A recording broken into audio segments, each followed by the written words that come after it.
The trial continues tomorrow morning of a Hoosick Falls man accused of killing his 4-month-old baby girl last year. Joseph McElhenney is charged with second-degree murder, but in opening statements, lawyers from both sides told two completely different stories. News 10's Steve Pacer joins us live at the Rensselaer County Courthouse with more on what we can expect in this trial. Steve.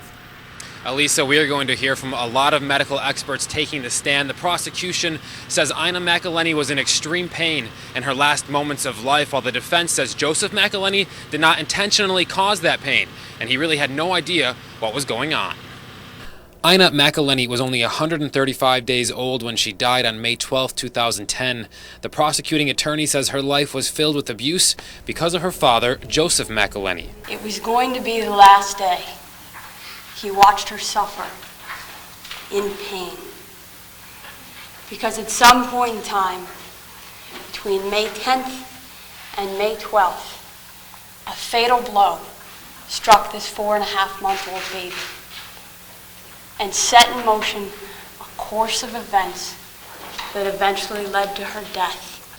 Medical records show Ina had as many as 9 fractures throughout her body at the time of her death. There was a focus and a force that would have caused these fractures.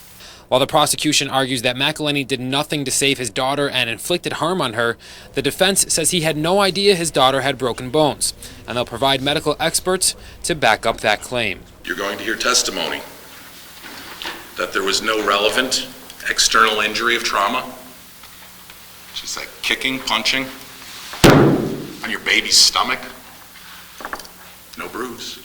Defense attorney Gregory Chalakis adds that there's only one thing worse than the story of abuse the prosecution lays out. To lose your child under tragic circumstances, and before you can even grieve, to be accused of something so horrendous as this when you did nothing.